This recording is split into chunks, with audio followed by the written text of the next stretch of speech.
miss that a lot, but I'm excited to get in there this year and try to mix it up. So, okay, let me ask you right there. That kind of sounds a little bit like on the part where it's like, okay, that could construe to like overstepping your boundaries if you're like going in there and trying to do too much during the game. Is there a point like, okay, you're playing a big game, it's being televised, all this stuff, you know, the girls are flashing you and everything, and what game is this? I want to play in it. And so you go and you're just like you know, putting all these plays and putting all the sacks on the quarterbacks. Do they like actually limit you on that kind of thing? Like if you're getting in there and really just like, you know, just really working hard for the team, do they actually put limits on you in the NFL, or do they pretty much just let you go out there and work as hard as you can without doing something stupid like knocking one of your teammates over while he's trying to make a touchdown or whatever? Our plays are so structured that you know exactly, whether it's run, pass, whatever the play is, you know exactly what your job is supposed to be, where you're supposed to be, when you're supposed to be there. Okay. And so it's really, you do try to do too much, though, because say on our run fits, say it's, you know, our base package, they run a run play in the middle, we have a certain gap we're supposed to show up in. Okay. But sometimes you're going up and you hit the lineman and you're looking over and you have your gap covered, but you're looking over and you see another gap is kind of open. You really have to trust that the player next to you is going to fill that gap, because say, okay, I see that gap open, I'm going to go over here. All of a sudden the running back sees that, cuts right there, and it's a touchdown.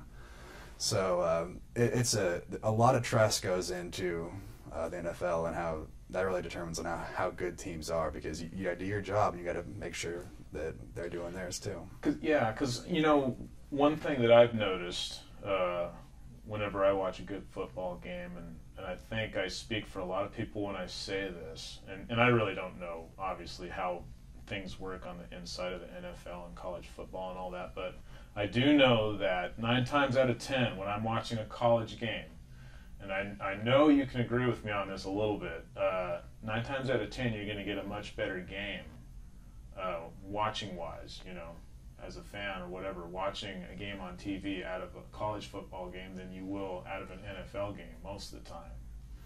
You disagree with me on that? The great thing about college is that there's so much, you know, passion there with the students, and you still have the band and everything, and they're not getting paid for what they're doing. It's still, I mean, it's still definitely purely a love for the sport, and I think that's why people are drawn so much to college football.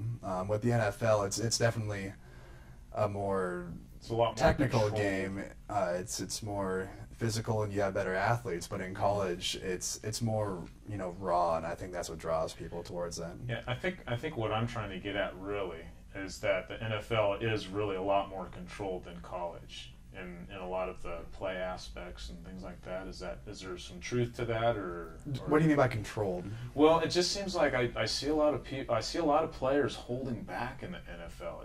It just seems like it. You know what I mean? I can give you an example. This last year with Hasselbeck. Yeah, Hasselbeck is a great example. Throws really time-taken throws, long throws, as opposed to short, fast throws, which made him a little more successful. But it seemed like for a while there he was throwing long on purpose. A lot of that can go with the game plan, so it's not really the individual player that's making those decisions. He knows by the play call what his first check is, second, third, and so forth. So a lot of those are play calls.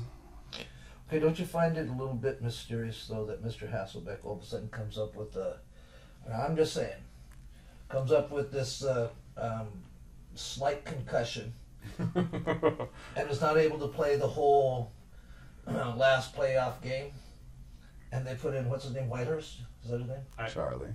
Yeah. Yeah. Don't you find that coincidental? I mean, towards the end of his contract, that...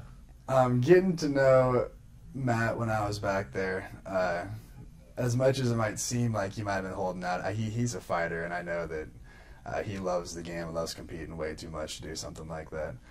What I was talking about earlier in reference to the NFL safety, a lot of times these players have concussions and they are trying to get back out in the field, but the team doctors, they actually take our helmets away and they won't let us even be out there anymore. So a lot of times the players want to play, but they're being held back.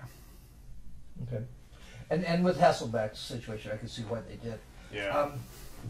But it's just a pigskin. Well, yeah. I'm wanting to get to the truth of the matter. Surely you must have known coming in here we were going to grill you a little bit Oh, on that's some of these fine. questions. That's fine. Not trying to make you feel uncomfortable, but it's just as a, you know, just as a person, you know, anybody who watches football, you know, a lot of times, you know, obviously you're going to run into things like where it's just like, okay, come on, what is going on here? You What's know the what I deal? mean? I mean, even I'm sure even you've done it yourself throughout your life, you know, just you know, being in college football and being in the NFL. There's times where you just have to sit there and watch a specific game and just go, okay, what are you doing?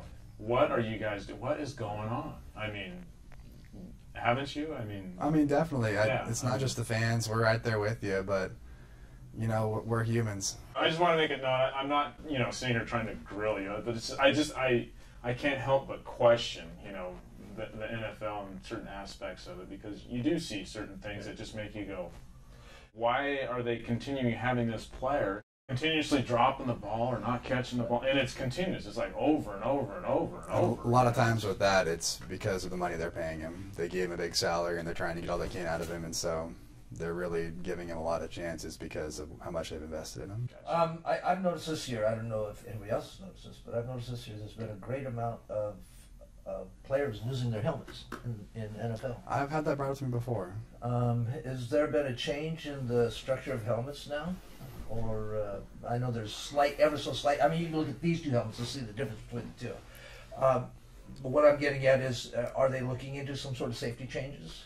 You know, I don't know what is going on with that because myself, I've never lost my helmet before since I've been in 4th grade. So I don't know why some of these are happening. I know back when I was using this helmet at Oregon State, I always liked my chin strap real tight, and so sometimes my chin strap would flip up, and so I could see the helmet kind of falling off there just because I like it tight there. It's a preference of mine, but I'm not sure why this year it's been more prevalent than any other. So. Was that the reason you got that fat lip that one time during that? I remember that one time. I think it might have been a Civil War game. I saw in interviews on the news. Your mouth is just like bleeding, and you're just matter of fact about the whole thing. You know, just totally calm about it. But was that why did the chin strap get you? Yeah, the chin strap came up and kind of cut up my lip there, and then I think I got a jab too when it happened. So that's kind of the trade-off. Keep your helmet. Lose your lips. Exactly. I've seen that a lot of the professional players have a lucky piece they carry around with them, or something they do, like walk backwards before they drink 5 glasses of lemonade or something to make it to the Super Bowl. Do you have anything like that you have that is kind of an inside thing that only you and Mom and Dad know about, that you carry with you or take with you, or? You know, with football, I've never been very superstitious, but back in high school when I was playing baseball, I was very repetitive with my things, and I'd always do the exact same thing every time, so I think it was sport to sport with me. Did it work? Of course. Okay. that's what we do, you know? Well, I think I have to cut it short here. It's been awesome talking to Slade Norris from the Jacksonville Jaguars, and that's Jacksonville, Florida, and you guys have to go look them up and get a little interested. Let us know what you feel about the interview, and we'll be sure to bring more of these to you as they come up. Keep an eye on Slade's progress with us, and hopefully when he becomes very well known, and we'll have him in again. Slade, thanks a lot. Thanks for having me. It's been great. Thank you for showing up too, Rick. Thank you. And for us at Metro Talent Show in our sports section, I want to thank you for joining us this evening, and please come and join us again for another interesting interview, and you never know what we're going to ask.